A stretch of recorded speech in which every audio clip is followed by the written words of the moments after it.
And here they come now.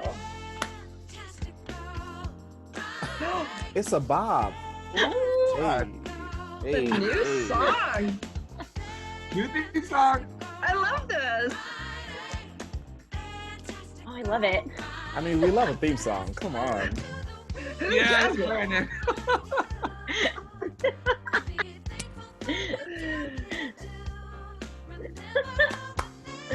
Yes. When did we get this? I love it. This is brand I new. mean, who is doing these vocals? Come on. I will tell you when we're back. Yes. Somebody on a whistle note? Yes! You guys, that's our new theme song by the incredible Laura Dickinson. She Go wrote off. it. Yay, She started that out. Go off. Go off. Well done. Amazing. I love you. I see Miss Laura actually joined us a second ago. But we're so excited to be back with our first Fantastical Friday with a brand new song. Next week, we're going to have some even more fun things to do with that, but we had to debut it this week on our first week back. So anyway, thank you, Laura. You blow my mind. You are so freaking talented, and she just whipped that up. It was amazing. So anyway, welcome you guys to Fantastical Friday. So amazing to see all your faces and or your names or your headshots. It's amazing to see here. But I have three incredible human beings that I could not love more here sharing their experience on a little show, just a tiny show, not made much of an impact, but we'll just talk about it. But anyway, three incredible people. You know, we've seen quite a few 3DT alumni go on to do incredible things, but these people are among a group of people that have worked with us that have moved on to a show that changed everything. I'm gonna go in alphabetical order by first name. Brandon Armstrong, my little brother, was my first donkey in Shrek, and also in our production of Ragtime. And then I have the most incredible, gorgeous, talented Charlotte Mary Wen, who is our narrator, and Joseph sang the poop out of that part. I mean, but beyond the vocals, like that's a great compliment, Teach. I'm sure she loves that. It is. I mean, it is. But like beyond the vocals, like the heart. I always told Charlotte she would make me weep because her heart is so honest and open and beautiful, and it was just like nothing I had ever seen. She's just amazing. So I love her. And then of course another man I love, Mr. Edward Utomi, who is our Pharaoh and Joseph, as well as our Papa Gay and Once on This Island. We wish that they were all here making more. We wish we were all doing theater at all right now, but I certainly wish that they were able to do it with us. But they moved on to a little show called Hamilton. So let's get started, you guys. I am so excited. I want to talk about just kind of starting. I like to start at the beginning. I always do that because my OCD likes to go that way. Very good. So I want to start at your audition processes. I'm going to go in the same order that we went in just now, just for easy sake. So Brandon, tell me a little bit about your audition process. I don't know if you can tell all of the story that I know, but I think it's a powerful story in playing some hardball. I'm just saying. So tell your story. Yeah, I'll say it was quick. It was compact. It was painless. I got asked to audition for Hamilton a few times, and I was turning it down because I didn't think I was really right for the show. So I kept telling my agent, no, I don't think that's really right for me, and so, you know, I think I'm gonna pass. And maybe about the third time they asked me to come in, even then they asked me to come in, and I said, fine, I'll do it. And then they sent over like a 78-page packet, which I'm sure Edred and Charlotte can attest to. They sent you over a packet with like everything in it. So when people audition for 3D, don't give me any. They sent a full-on, like, it was the whole show. It was the whole show. It was the whole show. And I remember telling my agent, I was like, listen, I'm not going to be able to learn this. And it was like, come in the next day and know the whole show. It wasn't even like, here's a month of time to learn it. You know, I was like, oh, there's no way I'm learning all of this. So you could let them know, like, I'll learn a song. And is there a song in particular that they, you know, want to hear from me? And they got back to me. They asked for 2 mini songs. One of them was Washington's On Your Side, and the other one was Dear Theodosia. And I think that's sort of like the general mail, what I've heard through other people is like, that's sort of the general mail, what they give. And went in, did those two songs. And I think before I even left the building that day, they asked me to come back 2 days later, before I'd even got out of the lobby. And then came back 2 days later, and it was 6 rounds and around 6 weeks of just compact back-to-back callbacks. And they told me before I got out of the lobby to come back 2 days later and prepare all of Mulligan Madison's stuff. And again, I hadn't seen the show. I hadn't listened to the soundtrack. I'd heard a few songs, and I had no idea the sort of thing that I was heading into, you know? And I think in a lot of ways that was a benefit to me because it didn't make me nervous. Yeah.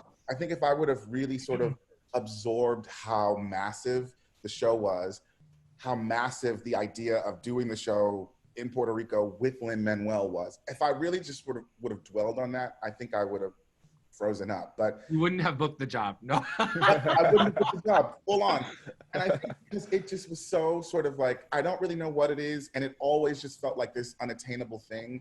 I just sort of went in and had fun. And we laughed a lot. And they were really specific in what they needed. So it never felt like you were auditioning for them. It felt like it was just work sessions. You come in, you know, you'd stand around a piano, we sort of play with rhythm and play with like cadence and rap, and you sort of would sing something from your book sometimes, and it just all felt like good energy, and like you were just doing a work session, like it was no pressure, and yeah, nothing could have prepared me for getting the phone call that I was actually going to do it, and I was. Weren't you given an option? You were I was. So which made sense later on down the line once I got immersed in the Hamilton family.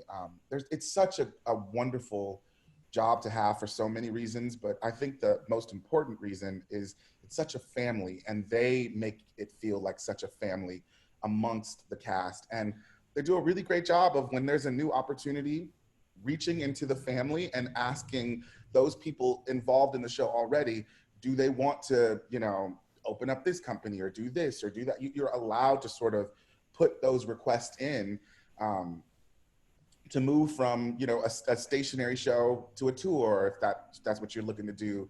You're allowed to say, yo, the ultimate goal is Broadway. So that's what I want to, you know, be shooting for. And most shows, you're not able to sort of really be in that kind of close connection and contact with the powers that be, you know, to make those decisions. But they did offer me, they asked if I would prefer doing Broadway or Puerto Rico.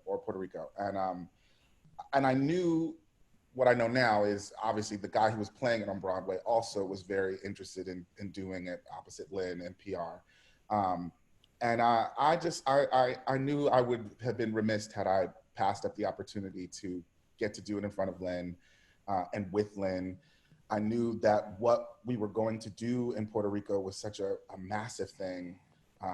And so, yeah, I was like, yeah, it's a no-brainer. I'm gonna do PR. I have to say, so like we always like to make it a learning thing through 3D+U, and the power in saying no. I'm learning that actually a lot myself this week, but the power in saying no. And he booked a job from saying no. Saying no. I mean, it helped lead to that. You know what I mean? And the comfortability you had in the room, like having a work session rather than an audition, and viewing it that way, and going in and having it be a real collaboration and comfortable, and not investing I mean, I always say in like these workshops that we do, like when you go in the room, you're like, I gotta get this job. You know what I mean? Like the room is like put off by that. You know what I mean? Like it feels so desperate, and you just going in going like, yeah, I didn't want to come in for this, but here I am. Full stop. I went into my auditions in basketball shorts. Yeah, Edric. And I didn't even think that was going to be a pro. It was a part of my, like, I had to walk dogs earlier in the day. I was in basketball shorts. I was like, I'm not gonna put on a full, like, you know, button-down shirt. I'm sweaty, it's hot, it's gross. It was like the middle of June in New York City. I was like, I'm gonna get in here with some New Balance shoes on, some basketball shorts, and what's good. And now, I will say, maybe don't do that as a habit. Don't do that. But I think that was, unless you're very good in the room. Jeez, well done. But I think that was part of it. Also knowing what you're auditioning for, because the show in nature is a hip hop show. It spoke to, I think, from their perspective, a bit of the authenticity of what that culture and community is like, which it isn't really a community of, you know, button-down shirts and bow ties. You know, it's not a period piece. 1776 type attire. You know, exactly. And so I mean, you get that feeling of, you know, well, the guy who came in with the J's and the basketball shorts, you know, like that feels like, that feels it. Yeah, that's amazing. Oh, I love that story. I was so glad you told the whole story. It was amazing. Charlotte, let's talk about your story. So first of all, before we go on, Brandon, you play whom? Hercules Mulligan and James Madison. Boom. And now, Charlotte, you were a recent joinee of the Hamilton family. So tell me when you joined the company, who you play, or what your track is, and then and your audition experience. So I joined. Can you hear me? Yeah. Okay, good. I joined in November of 2019, and then I was in rehearsals for a long time. So I stepped in at the very end of December because I needed me. I play Woman 5, who is in the ensemble, and she covers the three sisters. And my official debut wasn't until February 25th. So it was a few months of rehearsal, and then I was in it for a hot second until we had to cancel. But I love hearing Brandon's story and his experience, because I love the whole, like, oh, we want you to come in. Come in for us. And Brandon's like, no. I like, my experience is completely opposite. It's like, do they know me? Do they know I'm here? I'm here. Come see me, please. I exist. Because I feel like for a few years I kept going in. And I kept going in for Eliza.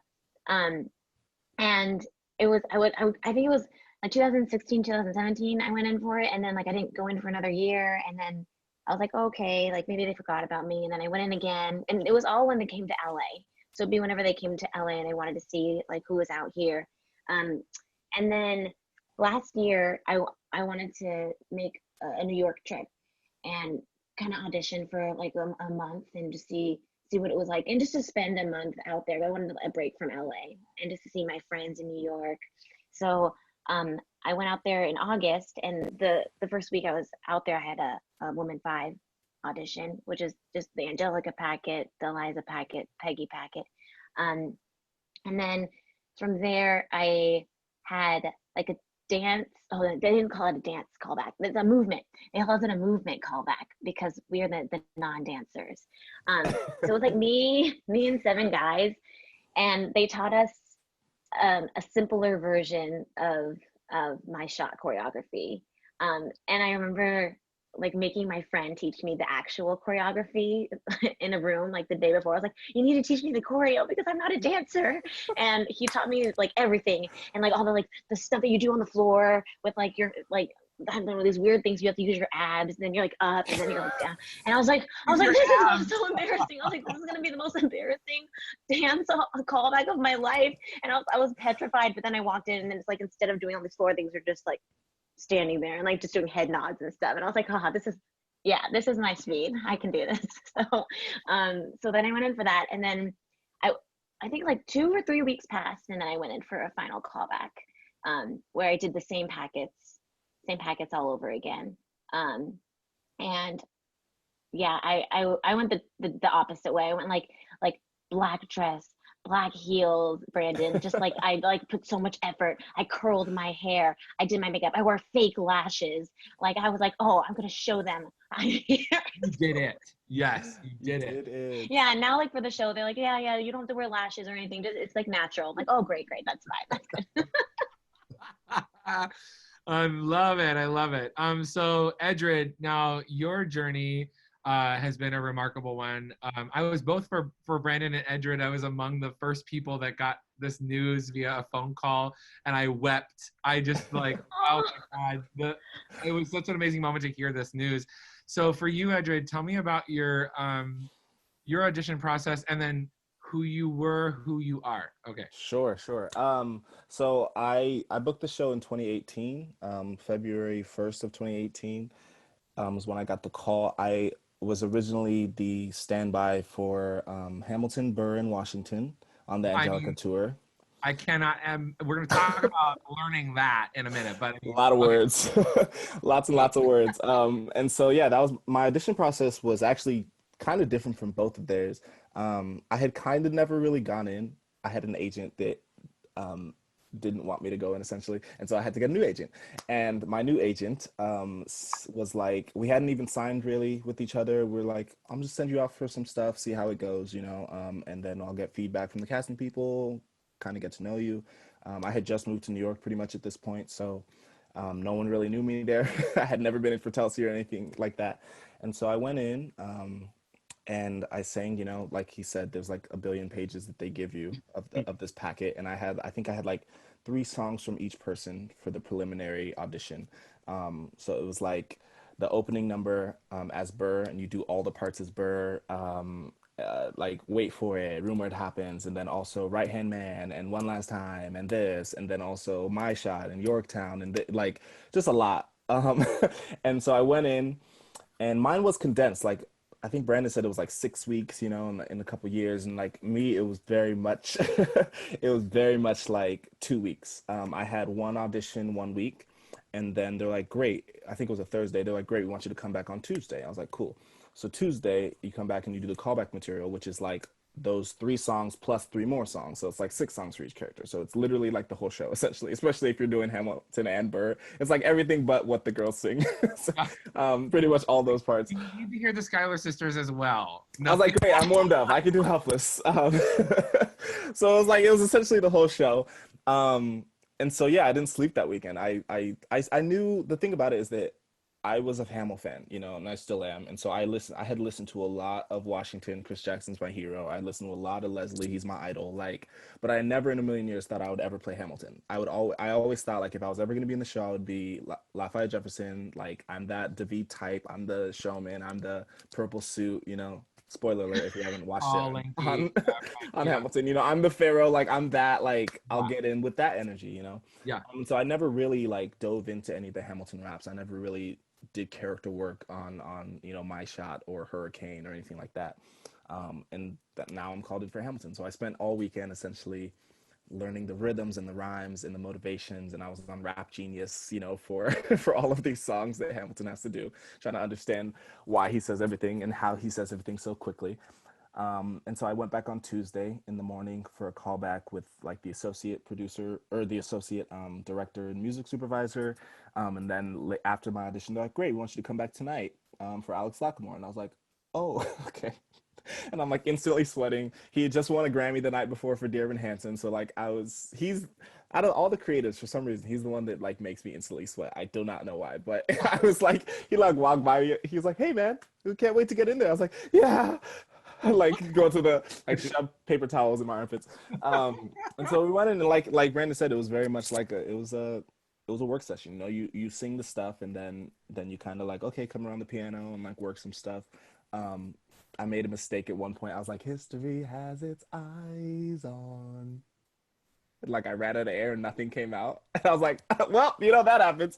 And like, okay, let's try it again. Like it's very like calm, it's a very calm room. Did that, and then went on to what Charlotte said. I had the movement call, which I was like, this is where I get cut. Because for those of you who know me, your boy's not a dancer. I'm a spirited mover at best, but I'm not a dancer. And they were like, it's a dancer call. I was like, a dancer call? They're like, it's more movement. I was like, okay.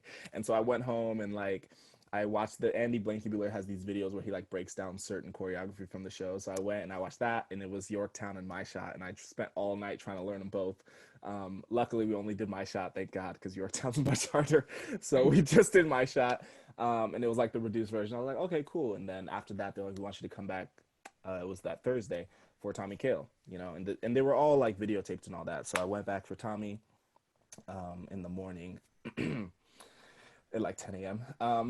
And we sang all the stuff, sang all 100 songs. He made you sing them multiple times, you know. So they do it so they can like get a sense of stamina and see if you're able to like actually sing those songs multiple times a day, because it's a almost 3-hour show, you know. And so yeah, did all of it, and he's like, "Oh, so I hear you're from California. I hear you have a family of." And I was like, "What? How do you know this information about me? Like, what are you talking about?" They gave me like, didn't really even give me notes. Like, great job. Well, you'll hear from us. And they had never really seen me. So throughout the audition, they're like, "Where did you come from? Like, how have we never seen you?" I was like, "Well, you know, agents." But I was like, yeah. But I'm new here, and so and then later that day, I got a call when I was taking a nap. Actually, I was sleeping for the first time like in 4 days because I'd been up all night. I was napping too. I was napping. Yeah. The funny thing is though, like I was like REM, like I was knocked out. And so I got the call, and I had my phone on loud, but I didn't hear it. And so I woke up, and my phone was in my hand because I was like waiting. And I look at it to check the time, and it's ringing. I'm like, "Hello?" And they're like, "Hi, is this Cedric?" I'm like, "Hi, yeah, this is Cedric. How are you?" They're like, "I'm good. How are you?" I was like, "I'm great." She's like, "Well, your day's about to get even better. We want you to come on tour with us." I was like, "Oh my God, thank you so much." And then I hung up. And then like I woke up, and I was like, if that was a dream, you know, like if I've been thinking about this so much that was a dream, and then I start calling all my family members, like, "I booked it." And then I get the real call saying that I didn't book it, that would be devastating for me. So like I called my agent. I was like, "Hey, this is gonna sound weird, I know, but did you guys get a call that I booked Hamilton? Because I got a call, but I was very groggy, so like don't know if it was reality or not." And they're like, "We did get a call. Your agent's out like right now. We're gonna wait to call you back. But yeah, you booked it. Congrats." I was like, "Okay, thank you so much." Like then I called the rest of my family. And I hadn't like told my family that I was auditioning for it. Like my brother lived with me in New York, so I told him. And my sister, but like my sister was a couple days behind, so like I told her, I was like, "Yeah, I'm going in for my first audition," when I was actually going in for like my final callback, because I didn't want to get like, it's the biggest show of all time, and like I didn't really have credits to my name. Like it was the same type of thing where it's like, part of me is like, I'm not gonna book this because it's Hamilton, but also part of me is like, I've never been more ready for an audition. I've been obsessed with this show for years. Like, there's no way I shouldn't book it, you know?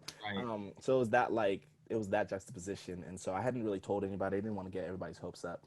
And so like the middle of the day on Thursday, I start calling my family members, and they're like, "Hey, is everything okay? Like, you never call in the middle of a day." And I was like, "Yeah, I just want to let you know that, you know, for the past couple of weeks, I've been auditioning for Hamilton, and I got the call today that I booked it." And they're like, "Oh my God."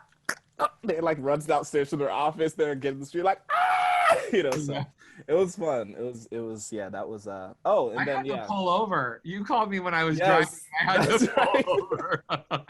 Yeah, I was like I was always trying to make sure people were like, I like called my parents. I was like, "Can you take a seat?" Like my sister, like I was like, "Where are you right now?" Because I know my sister was gonna cry. I was like, "Where are you right now?" She's like, "Oh, I'm just like walking to get lunch." I was like, "Okay, well, not the best time, but whatever, I'll just tell you."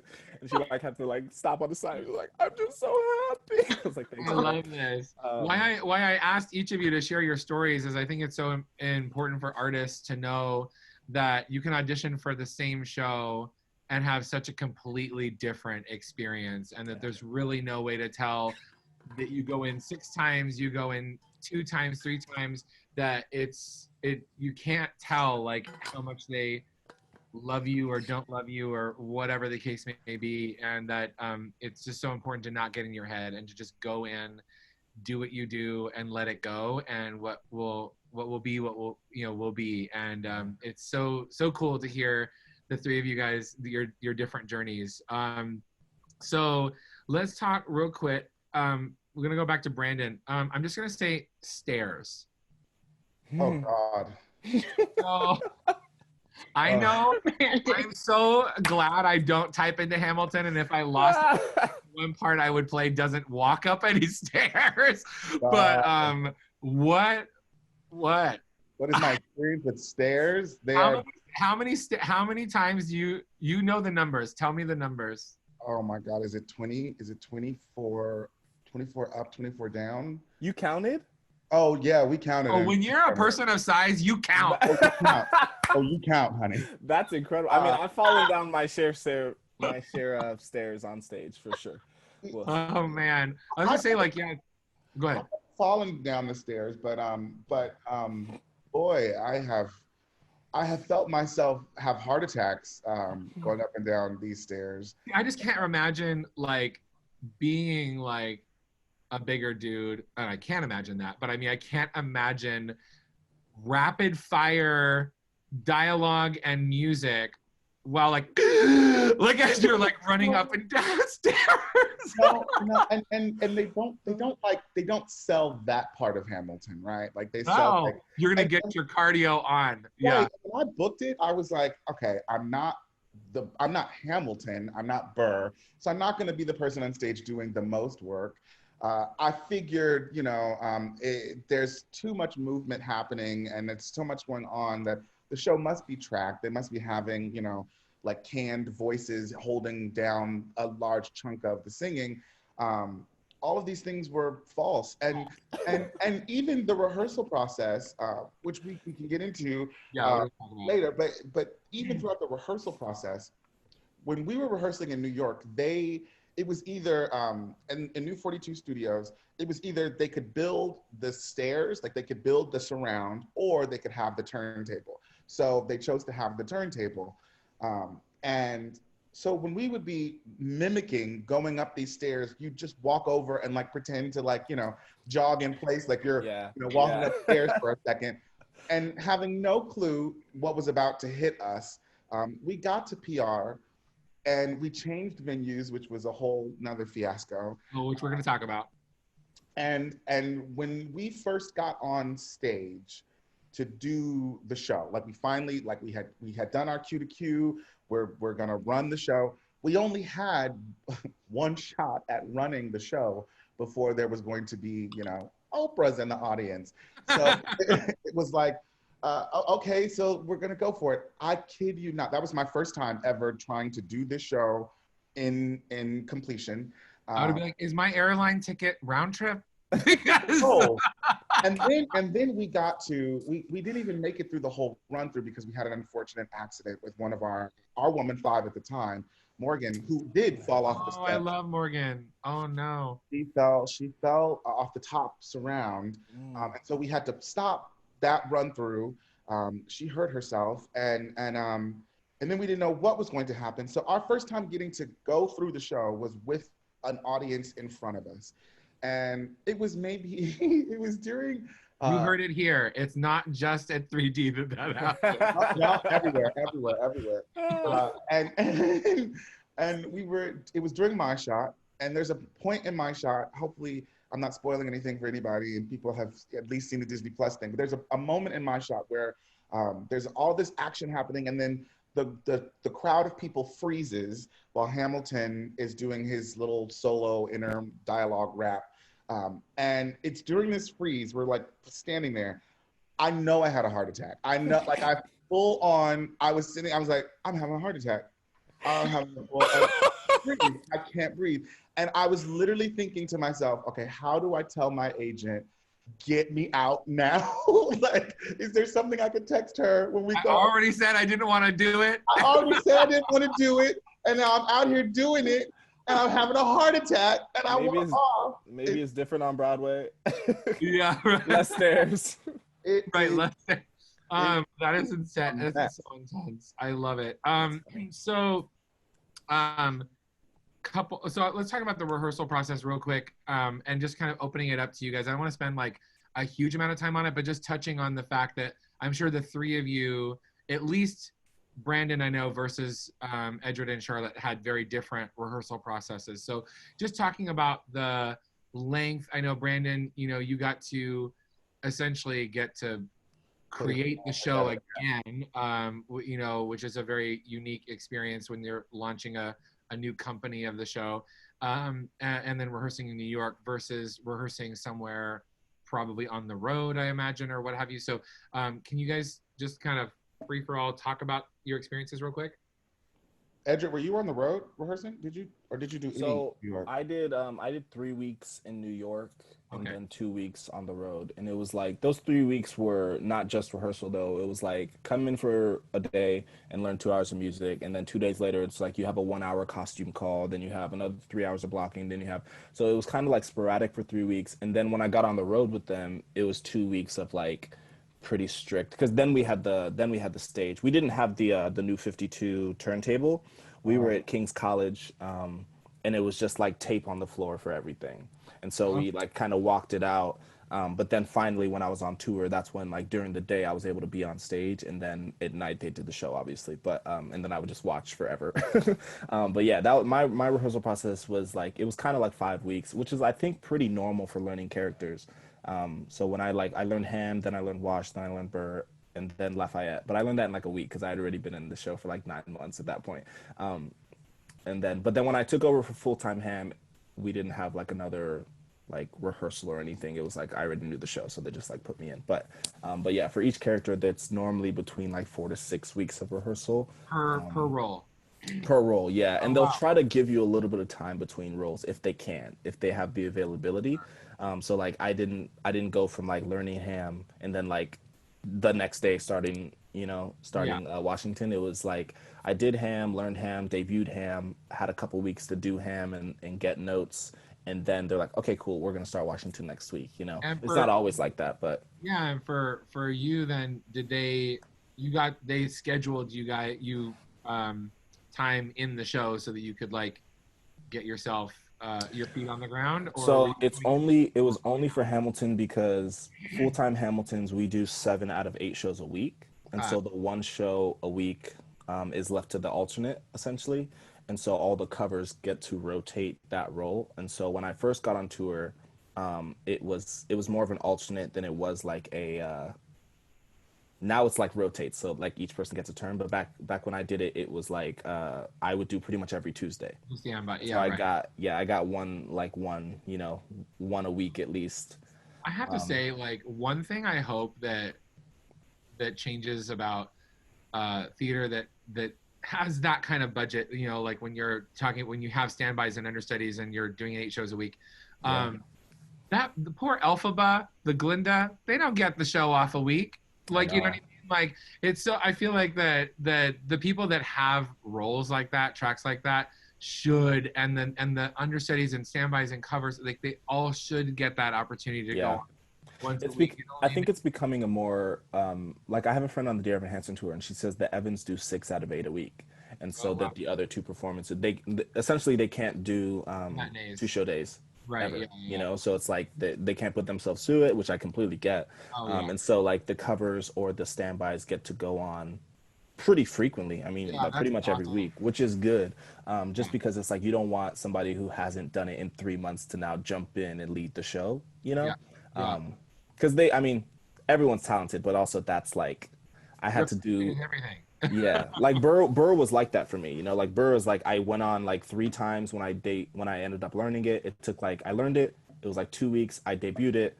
I got a debut, and then like 3 days later, I got another performance, and then I had like 4 months where I didn't do it.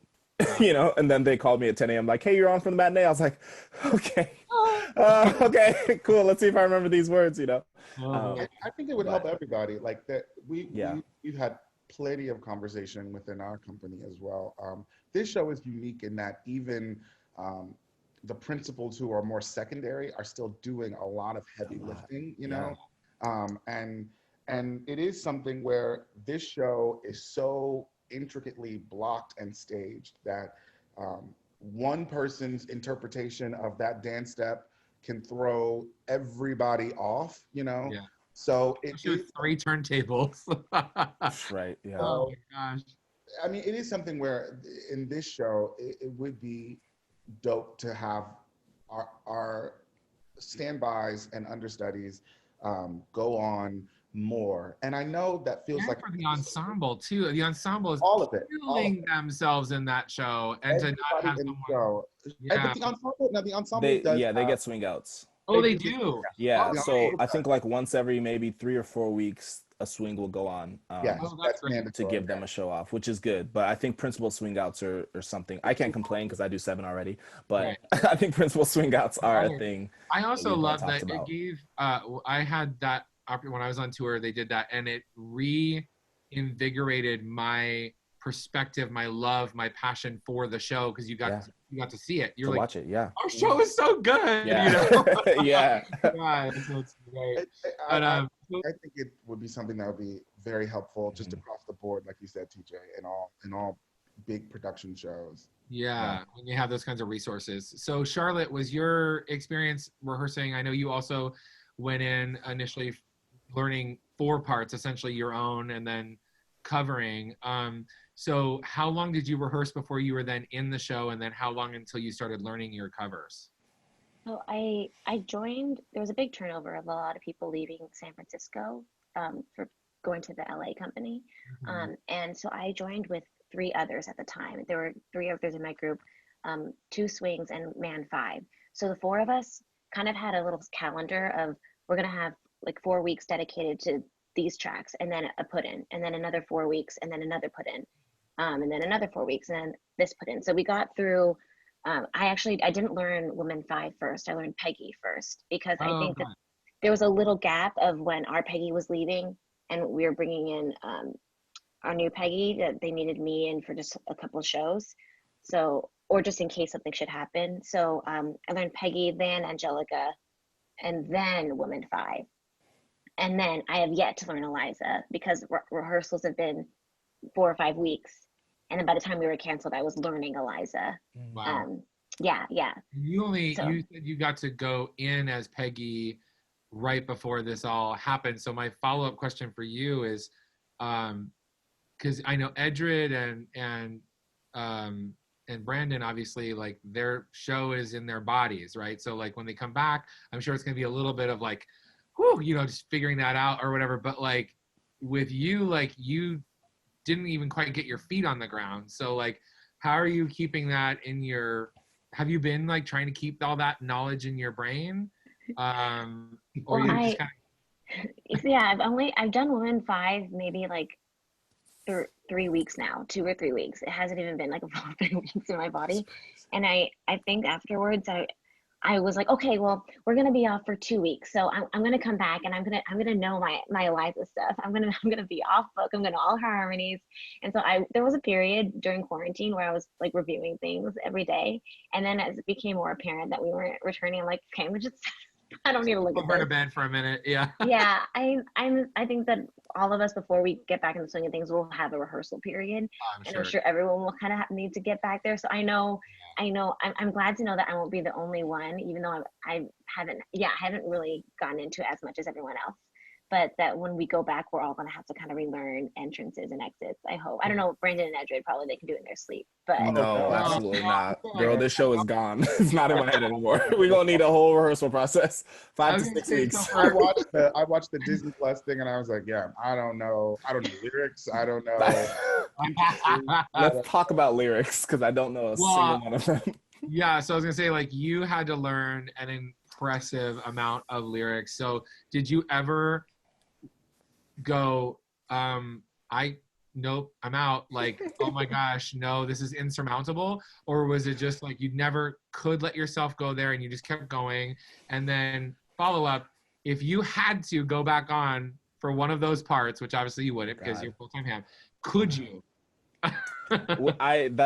So it was never to the point where it was insurmountable. I feel like for me, it was like, oh, I just have to know the entire show. Like, I just have to know all the words of every character, essentially, when I was a standby. Now that I'm Hamilton, I've released that. But when I was a standby, it was very much like, I have to just know everything, and then I have to hit mute when I'm, depending on what role I'm on. So if I'm on for Hamilton, I hit mute for Burr, I hit mute for Lafayette Jefferson, I hit mute for Washington. Yeah. Burr was tricky for me because he has a lot of scenes with Ham, and I had done Ham the most. Right. And so like I would get to a scene and I'd be like, who says sir in this scene? Which sounds ridiculous, but it's like, well, if it isn't Aaron Burr. And then I would say sir as Ham, but it was supposed to be him, and then I would just freeze and I'd be like, damn. And I would just like, we would just sit there in silence staring at each other. I'm like, I was supposed to say sir. No, you were supposed to say sir. I said sir. It was just a mess. And so like those times were tricky, um, but yeah, for the most part, it wasn't too like insurmountable. And if I had to, I was actually thinking about this because I had like one rehearsal where I jumped back in to help some of the they like didn't have enough coverage, so like I jumped in as Ham, and I was like, if I had to do a role right now, I think I could maybe do Burr, which is crazy because like he has the most lines, but I think it's also because like I studied him the most because Yeah, yeah, like he right, had the most lines, and right. also I did him more than Washington. I think I did Washington like 7 times. I did Lafayette Jefferson 1 time, which was crazy, and I did Burr I think like maybe 15. Oh So wow, he's so a I unicorn. think Yeah, yeah, I think maybe I could. It would be a little. It would be like I would need someone off book or yeah. off stage, like Offstage. on book, you Yeah. know. Um, being oh hi Brittany. So, But oh yeah, hey but baby. yeah, Yeah. So Charlotte, we were so now that Disney Plus has it and everything, we were doing a test run with our kids. Going like Jeanette had never seen it, so we were like, do mom and dad sit down and watch it, or is this something that our kids will enjoy? Because I mean, like Isaac at 3 years old sat through 3.5 hours of Oklahoma multiple times and I kept asking for more. So I was like, well, I probably will dig it. But anyway, so we were playing bits of it just to see if they would be interested. And man, when the Schuyler sisters came out, Haven was like, "Nyeh," like just like obsessed. And then she was like, I want that dress, and that dress. And then she was starting to dance around. And then she afterwards, after their first number, she's like, she goes, the girls were wonderful. But so I have to ask you so I can tell her, how heavy are those dresses? Are they lightweight or are they like pretty heavy? Oh my gosh, they're so light. It's nothing. Nice. I put it on and I was like, woohoo! It's so fun because Awesome. you're basically just wearing this like thing that goes around your waist that makes it Yeah, puff the out. Kanye type thing. Oh, I don't know. I don't know the name. You probably know. Yeah. And it's like only this long, Yeah, that and makes it like so it just covers your tush. That's it. right. And then it makes the dress go. And then the actual like material is just so Yeah. it's so light, so it's so easy. Like It's just going up and down the stairs in those dresses. That's in the heels. That's scary. That's the Yeah, only part because you like scoop the dress while you're walking up and down. I can't imagine. I'm glad I will never have to. Quite honestly. So I noticed too, like what I love about the design of the show is that the lights are on in Natalie's apartment now. we all noticed. But yeah, so the hair design in the show, it feels like some people are in wigs, some people aren't in wigs. Everyone in wigs. I know that are they designed after like the original, or is it per person? Like, anyone want to touch on the wigs for the show? It's such a beautiful design. So, I think it's split between. I don't wear a wig. They asked me to grow my hair out. I can cut it and stuff, but they let me kind of do not what I want. Obviously, I can't just like But it's in the realm. I know a lot of people wear wigs, but it's not really based off of the original. And if anyone disagrees, please speak up. But at least in our tour, it's not based completely on the original. They have certain looks they like for certain characters, so like you'll see a lot of Madisons with the part because that's what they like, or you'll see Jeffersons, depending on what type of hair they have, either they'll pick it out and it'll be big, or it's cornrows, or whatever. So they have certain like ideas and character models, but it's not like, oh, like your hair has to look like David's, or your hair has to look like Angelica. So often when people recast a show, which I do appreciate with Hamilton, they're recasting usually a copy of who's come before them, and it's just about fitting someone into this mold instead of embracing that nobody is a copy of anyone, and that Hamilton is a show that definitely embraces the individuality. And so that's why I was wondering, because I know hair is a big thing and into who an individual is, and also the impact it can have on someone who knows the original company and knows that, like, David had this like, big, beautiful hair, versus someone who is playing the part who doesn't, or whatever. So I was curious as how that was handled with each individual person, if you were ask, because I remember, Brandon, you were initially, there was something about your hair, right? That they were like, gonna wig you, not gonna wig you. I don't remember. They had just had asked up front if I wanted to do a wig. I'm the only guy that I know of that's wigged in the shows, unless it's opposite of King George, who is always Right. There's a couple of hams on my tour that are wigged. that are wigged. Okay. Yeah. In our company, I'm the only outside of King George that wears a wig. Well, no, because some of the standbys are actually wigged if they go on for my role. Mm-hmm. The only wig that seems to be like sort of a staple is Madison's. If you're not able to grow a sort of fro, a traditional fro with a part, they will put that wig on you. So like my hair won't grow the same way that like Oak's hair would, or some of the other guys. So if you're not just already bald, like I know Matheny, they allowed him to just be bald for Madison. But like they put that wig on me. And then Act 1, I'm in cornrows for Act 1, but that's also... I love that wig. I saw in your takeover them putting, I was like, oh, that's so cool. It's so beautiful. And you know what? It's something that we go back and forth with even now, because it's very difficult to keep cornrows nice when you're taking things on and off your head so much in the show. And literally I'm always either in a bandana or a headband or then the tricorn hat. So a lot of the times it's a nightmare for the wig department, because the wig comes back after every show so just like damaged. The hair is just all crazy, you know. I'm taking stuff on and off that who knows when we return what my wig will look like then. So or what they'll your own hair will look like that. Yeah, exactly. Cool.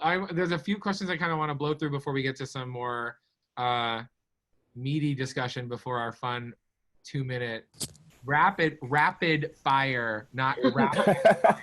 Rapid fire. But any fun bloopers, turntable moments, hiccups, any fun stories that stand out to you in your own experience in the show?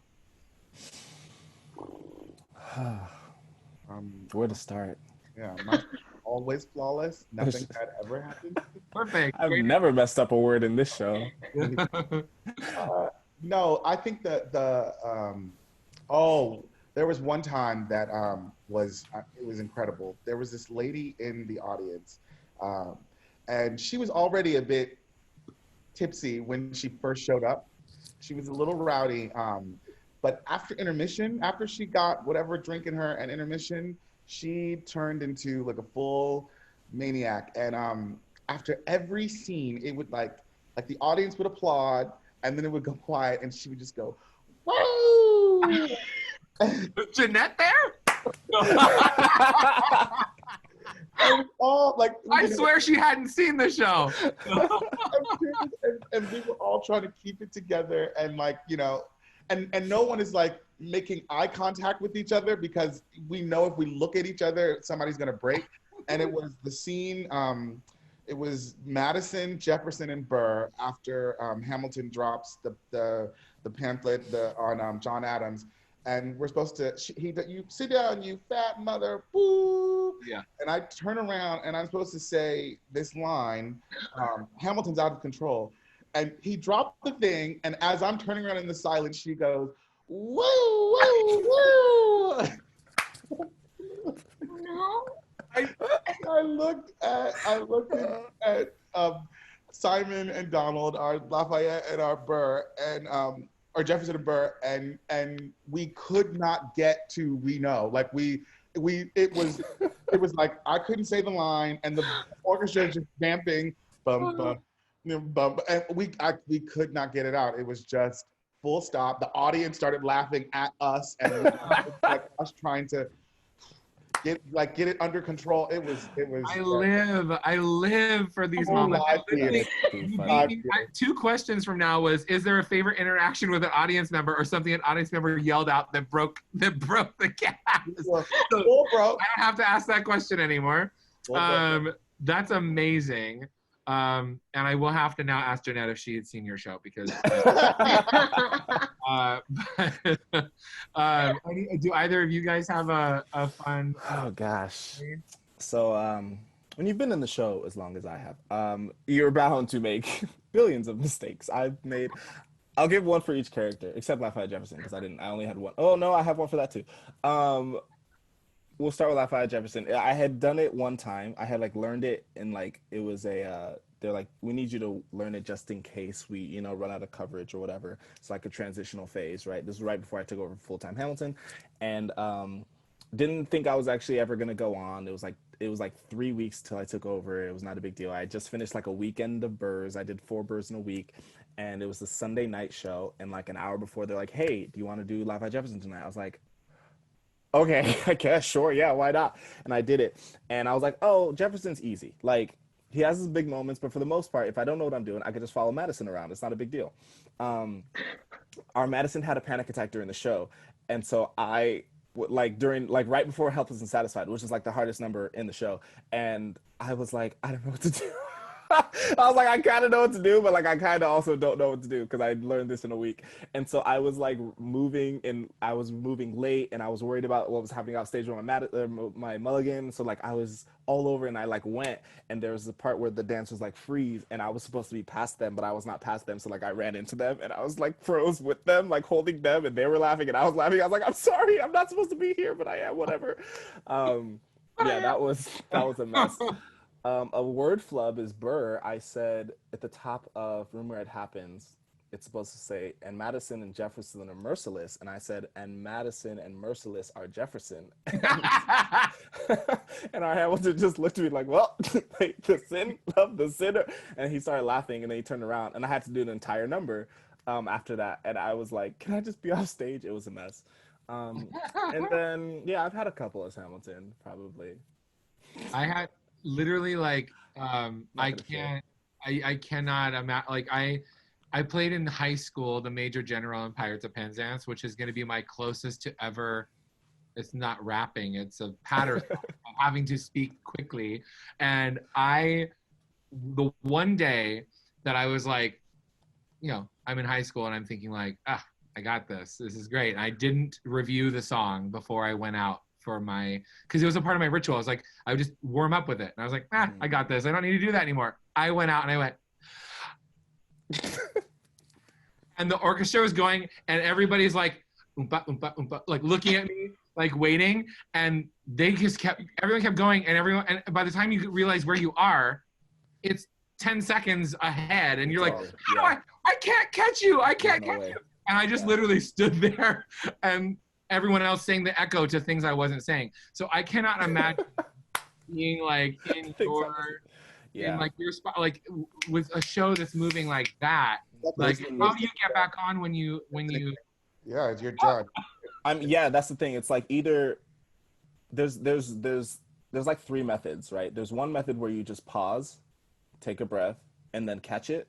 There's one method that I used to do a lot, is where I just speak gibberish in the place where I don't know the words. So like, I'll be like, but at least my papers were orderly. Like it would literally come out like that. And then there's the advanced method, which I haven't reached, which is where you forget. If you forget, you just move your mouth like you are saying the words. Oh, and you're blaming it on the sound. People think it's a sound issue. Perfect. Someone told me that, and I was like, Eric is quite unhappy as a sound engineer. I have never done it. Well, I will never do that. I will take my L's on stage for sure. But yeah, I've never done that, but I've had multiple moments where either I just blank, or I just forget the word, or I think it's one word but it's another. There was one time in my shot, since Natalie wants to hear this story, there's a time in my shot where the lyrics are, "Oh, I'm not talking too loud. Sometimes I get overexcited, shoot off at the mouth. I never had a group of friends before." And in rehearsal, I kept saying bunch of friends before instead of group, because I'm like, it means the same thing. Like, but I just kept getting like, you know, tongue-tied. Look at that. And so on stage, I said, "Oh, am I talking too loud? Sometimes I get overexcited, shoot off at the mouth. I never had a brunch with friends before." And it was fast, it was quick, but like I finished I finished the song. I finished the act. I get back to my dressing room and I have a message from my resident director. She said, "Brunch for friends?" Question mark. I was like, "Look, there's a lot of words in the show. I don't want to hear it." That's valid. He has never. You show me where it says in history that he had. Hamilton brunch with friends. invented brunch with friends. Let me tell you, it's still in character. It's still in character. Oh my gosh, that's too funny. Yeah, Charlotte, do you have any that stick out to you? I don't have any yet, but I haven't perfect. been in the show long enough. I'm sure I'll have some eventually. We'll have to do a follow-up. Yeah. Real briefly, your favorite moment to perform and or favorite moment of the show. Brandon. Somebody else go first if they know it. My favorite's Yorktown. Yorktown. Yeah, my favorite number as a whole is Yorktown. There's just something like really special about it, and like I think performing it last, we were in Virginia, which is like where a lot of the show happens, and they just cheered for like 30 minutes. Like it was just like, I was like, this is how Lynn feels when he walks out. Like it was that. It was great. Yeah, Yorktown's something else. Satisfied as a number is also like a perfect number. Yeah, but there's something about performing Yorktown that like it's beautiful. The soul makes me proud to be something for once. Scarlett or Brandon, favorite? I can go. I actually really love doing Room, because Woman 5 is up in the surround, and she's kind of up in the middle at the very top. So I have the perfect view. I can see everything, and so I can watch everything that happens. I can see like Brandon's face when he's like facing upstage and he's cracking up about something, but the audience doesn't see Brandon. I love it. I love it though.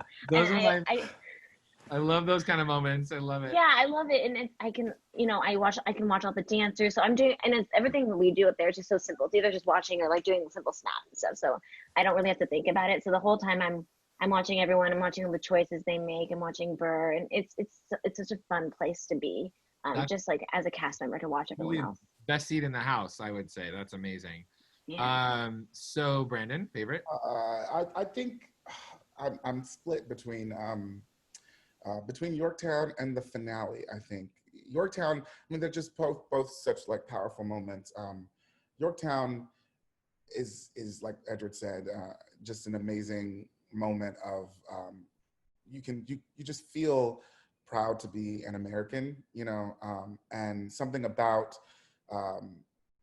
the toll that it takes on us physically to execute that number. When we get to the moment of the quiet singing of "The World Turned Upside Down," that there's something about that feeling of just like, wow, the whole world literally turned upside down in this moment. And then there's also something about the very end of the show. The last 20 minutes of the show are some of the most exquisite things. Yeah, it's amazing. That last little bit when we're singing the Descant the Time, Who Lives, Who Dies, Who Tells Your Story, and we're watching Ham and Eliza sort of me. I always tear up because I always think of my grandparents and them meeting in heaven, and and I it just always makes me like full on weep. Yeah, it's it's gorgeous. I know that Hamilton has always prided itself on the consistency within the experience for the audience members, no matter where you see the show. Having seen the show now on Disney Plus, being in the companies that are not the Broadway company, would you say that that's pretty true? Like seeing the show, obviously you can't ever replace seeing it live, but that the show is really consistent as far as the way that it looks and feels and all of that? I'd say that it's the opposite. I'd say at least what we were sort of, the information that we were given when we were mounting our production was that this is not at all supposed to be the Broadway show. And it's not. I guess I don't mean like performances. I guess I mean more like the maybe the show itself / like the technical aspect of it. I do believe that they embrace, unlike other Broadway shows, that they embrace your own interpretation of a part, which is amazing. I mean, I think the and we get it a lot from people who have seen multiple companies. They say all the time, I feel like this is a completely different show. I think the one thing that is consistent is that it's always excellence, but the show experience is always vastly different from each company you see. And with our show currently, we've had this sort of merger of people from Chicago coming into our show. I know with the LA company, there's a lot of people from a lot of different places. And the biggest thing is people are like, you do a completely different show than we do. Like you do completely different blocking, you do completely different staging, you have completely different everything than what we have. And so there was a real time of like trying to find how to sew it all together, because they truly do create a Hamilton experience that is unique to each company. Mm-hmm. So what you see on that Broadway show and on Disney Plus is not necessarily the same thing you're going to see if you come see it in LA, or if you see it, you know, the Angelica tour or the Peggy tour or any company. The one thing you will see is excellence and people at the top of their game telling this story in their own ways. But it truly is, you could see it a million times and be like, I feel like I'm watching a completely different thing. It really is unique in that way, I think. Perfectly put. Does anyone want to touch on, I've heard, I only have 3 more questions and then we're going to rapid fire and wrap her up. You guys have been so generous with your time. But first of all, I want to say, I had no idea that the world turned, as Gretchen said in the chat, that the world turned upside down was an actual cadence that everyone was singing in the streets when America won. That's amazing. I love that kind of detail. Does anyone want to touch on Eliza's final moment in the show? It is something I've heard about from various actors that have, you know, in interviews and stuff like that. But is there something that is said out loud in rehearsal that like, this is what this is? Is it not talked about? Is it up to the actor? Like what that final gorgeous gasp that truly takes your breath away and it leaves an audience to interpret it for itself. But what, can anyone want to talk on that moment? I asked Lynn. Because you could. Was that because I could? I asked him if he Casual flex. But I think the point is that I think the ultimate point I should preface is that it should be up for people to interpret however they want to interpret it, and it should mean to them whatever they want it to mean. And I think there is a specific reason why they haven't sort of come out and said this is what it's supposed to be. But he talked about this idea of her looking out and seeing the people in the audience now telling her story, and this sort of breaking of the fourth wall. And you know, I've been pounding away and I've been doing all these things for you, and will they tell my story? And then to look out and see all of these people who are hearing her story and now will carry the message forward. Yeah. It's amazing. Like, I love that it's called Hamilton because it's not called Alexander Hamilton. Yeah. And when you get to the end and you realize that was the biggest thing for me. I was like, it's not about him at all. Like, oh my God. And no, man, it was just so glorious and beautiful and such beautiful art. To now just talk about, because I feel like we should, because it would be, you know, we should address it. Since the show's come out and become more widely accessible for people to see, there has been, of course, overwhelmingly positive. I mean, the show has no doubt changed our industry, changed the way that our industry is viewed by people who don't, don't dive into the musical theater canon, if you will. Like, it has really made it accessible, especially now. I'm so glad that it is on Disney Plus, because the unfortunate side of the success of Hamilton is that it has become inaccessible for people who cannot afford to go see it, which is a big problem. And I do think that Lin-Manuel and team have done some great things to try to combat that, but it is still largely inaccessible for people who can't afford to pay thousands. Morgan got me my house seat to see it on Broadway, and I paid $167 sitting next to someone who paid thousands of dollars to sit next to me. And that is a crime, but not what we're here to talk about.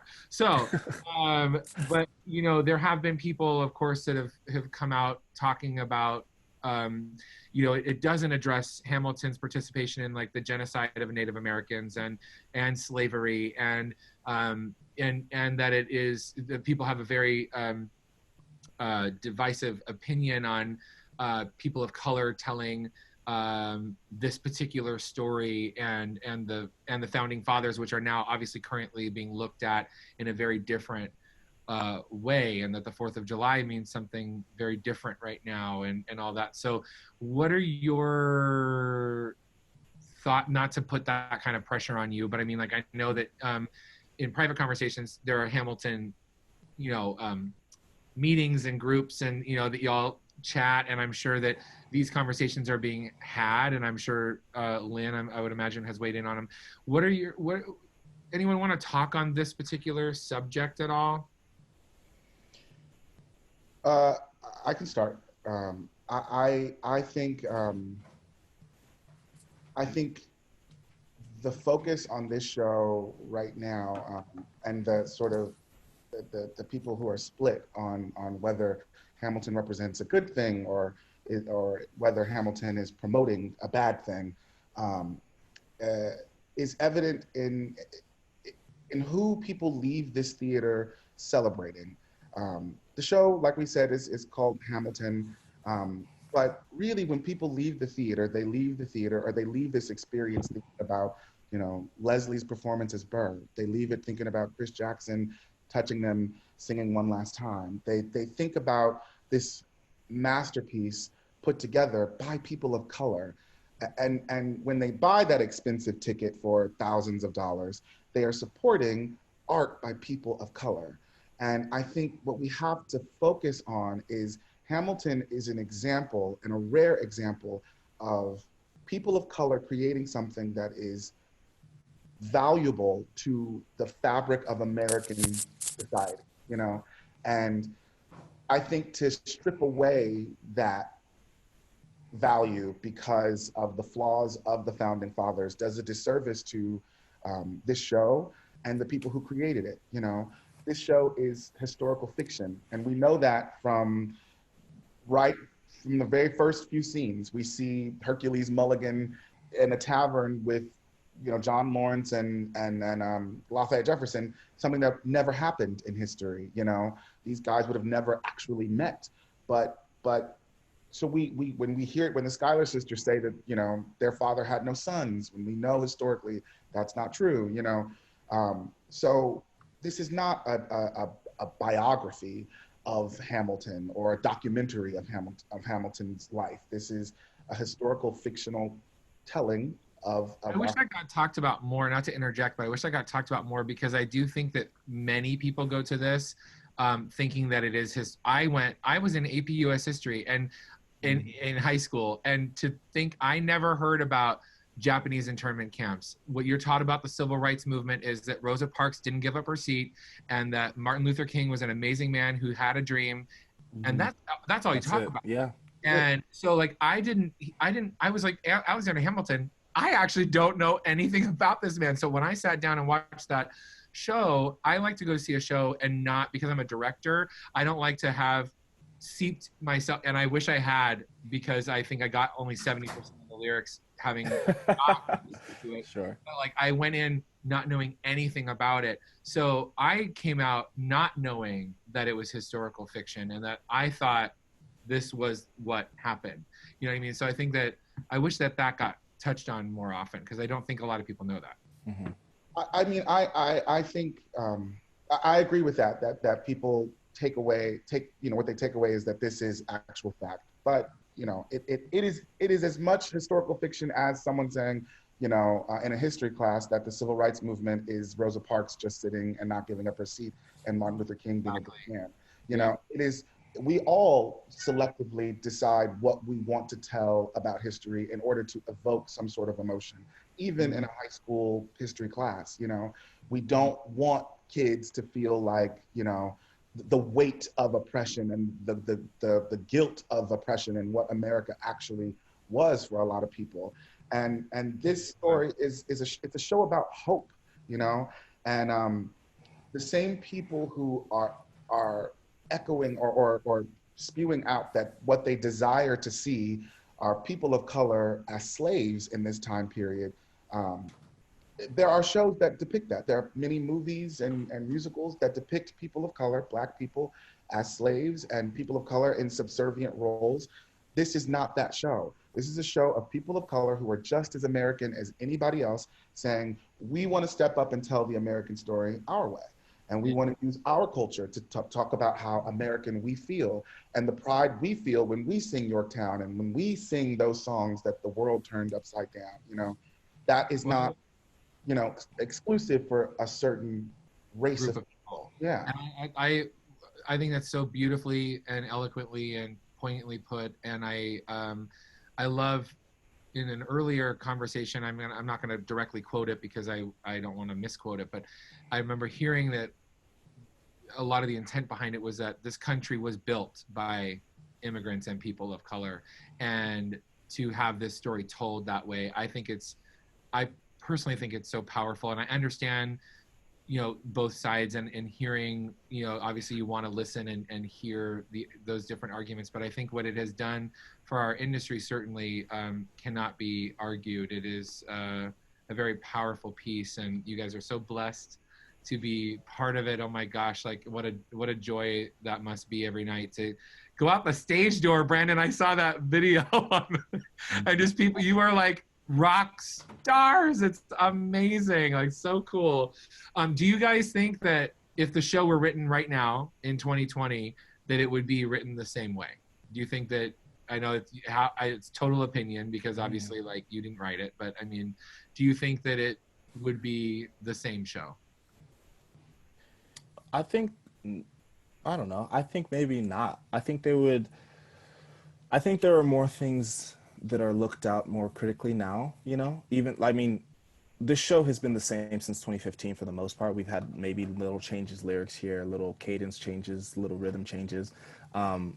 But we weren't always having the discussion really of if it was good or bad up until now, you know? So I think the more our society is growing, the more art is changing, and the more we look at things critically. So I think that if it was made today, it would maybe highlight different parts of the story in a way that would maybe other people would be like, okay, yes, that is the full retelling of what Hamilton was, you know? On the flip side, though, I think also the show does a great job of showing that these people were flawed, you know? So I don't, part of me thinks that yes, it would be retold because of society, but also part of it's like, I think the story itself is solid. And if it, and it doesn't show, I mean, I remember like my first listen, I was like, Hamilton's the hero, that I get to say no this. I'm like, oh, he's the villain. Like, he is not the hero of the story, you know? So it does a good job of not just that song, but I think of all characters. It shows the good and the bad. Well, that we are all that. We are all good. Exactly. You know, and I've people. And I think that's the story, and I think that it can be told without having to also now say, oh, these people were slave masters. You know, like they were bad, like they had bad. We understood that there was bad aspects of them, right. But I think the story does a good job of being fair and not just bashing them, and also not just glorifying them in the way that I think, like you were talking about in school. I hear about these people like they are Greek gods. You know, like. Right. George Washington, he single-handedly defeated, you know, like it's this larger than life. And then you really watch it and it's like, oh, this guy was getting all his men killed for years. You know, like he went to bed with all these skeletons in his closet, essentially, you know. And he wasn't always this mythic hero that we thought he was, you know. He was literally just a guy who put on a uniform who you know, was maybe a better commander than some, but that's where it all started. There, no politician is, and that's the thing. It started from the very beginning of this. Yeah. And so I think it's so important to see. You know, can I say that's a really great question that you asked, TJ. Yeah. And as Edric was talking, I was doing the same thing, flip-flopping between I think it would change, no, it wouldn't change. Yeah. The reason why I feel like maybe it would be written the same is there are so many things that happen in our current state of the world and politics that the show over these years has managed to continue to be like, oh, that's a new thing, that was an old thing, but it's still being brought up now. I can remember a line for the longest time, it was getting a laugh. There's a line where Madison says, a quid pro quo. Yep. And the audience would go crazy, like the immigrants would get the job done line. And it was like, it took me a minute, and I got a note from our assistant music supervisor that was like, make sure to not lean into it. And I didn't know what he was talking about, because I didn't know why the audience was just laughing. Why were they responding like that? But then it was like, oh, it's Trump. He was going through a situation that people were bringing up the scandal of a quid pro quo. And it's like, there's so much about this show that manages to be just as relevant as it was in 1776 here in modern day times, that I think maybe it wouldn't change. Maybe it would be the exact same show. And because I don't think it's written politically. I think it's written like, these are just humans. This is something that like, this is humanity that will, you know, as humanity grows and changes, the elements of this show are still so rooted in honesty and humanity. It was the first time you get to see truly, and I, aside from 1776, and I'm one of the people on the planet that truly hate that show. But when they don't take an intermission and they want you to feel trapped, it works. I really feel trapped in that show. It's the first time I got to see people that came off of the dollar bills and the coins and out of the history books, and they were people, you know what I mean, and flawed and all of that, and it is amazing in what that does. Oh shoot, I had a point to say to something that Brandon said, but anyway, if I remember it, I'll say it later. But yeah, I do think that it's very, very powerful, and I'm thrilled to know that you guys have. We all know that Hamilton, whatever happens in life, Hamilton will be back. So you guys will have jobs, which I'm able to know. But let's go into our rapid fire question. We don't have to wrap our answers, right? You don't have to wrap your answers. Right? Okay, so Kyle is gonna play a little song, and hopefully you're gonna be able to hear me, and I'm gonna be able to hear you, and we're gonna do these. Ready? Go. Edred, if you could trade lives with anyone for a day, who would it be and why? Trump, so I could actually make some meaningful change. Yes! No more questions, everybody. Okay. Brandon, if you could talk in your sleep, what would you say? I don't know that I should ask you that question. I didn't write these. Okay. Get me out of here. Charlotte, what is the first thing you do when you get up in the morning? Take out my mouth guard. Oh, Edred, what's your favorite movie quote? Water makes you weak. Water's for cowards. Water's for washing blood off my uniform. And you don't get no blood on my uniform, boy. You must be outside your mind. We are going to do up down till the blue is no longer tired or thirsty. Perfect. Brandon, if you could get yourself anything, what would you get? Edred's sense of humor. Charlotte, what was the worst place you could get stuck? Get stuck in a bowl of mayonnaise.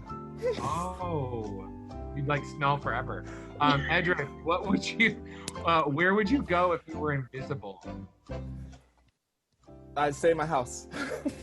I don't know.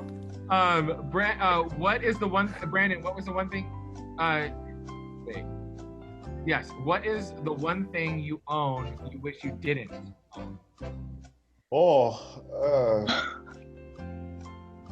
God, ass, I don't know. I love everything that I have. Yeah, why not? Charlotte, how many books have you read so far this year?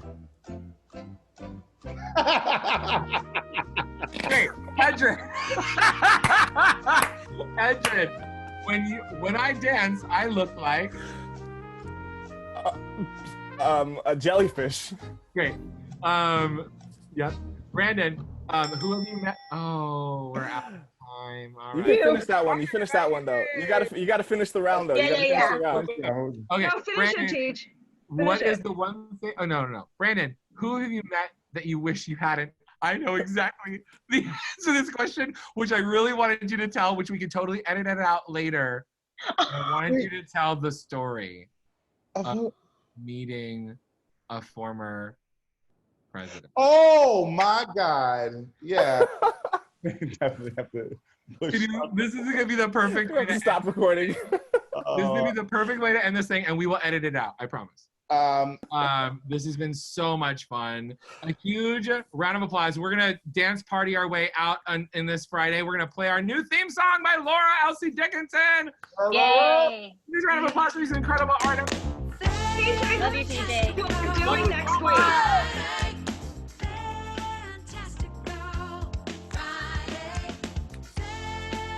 Hey, You're so weird.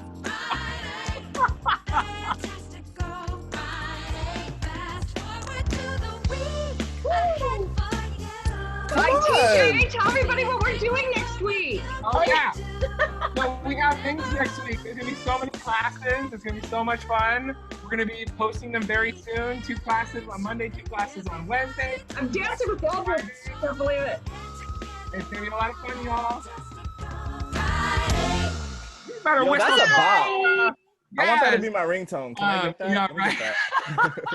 I just feel like it's gonna send everybody into the week with so much love and in their spirit. And also, everybody, do we like the lining on my jacket? I think Love We it. love it. We're living Love for it. it. So I'm handsome. so sick and tired of not having anywhere to go to wear nice clothes. So I finally decided I'm gonna wear a jacket today. Love So it. anyway, I love you all. Thank you so much for this. Well, Charlotte, most of you. Hi, Carla. you guys are Hi, amazing. Carla. Hi, Chelsea. Thank you. Bye, Bye, everybody. everybody. Hi, Donna. Bye, Edred. Thanks for everything this Brittany. week. Wow, I love you, Gigi. Love you I all. love Thanks you for too. coming. Thank Bye. Bye, Natalie. Bye, Jenny. Bye, Natalie. Eric. Bye, Eric. Yeah, squad. I'm leaving now. Bye, my God, Christy. Chelsea, I can keep it. Yes. Bye.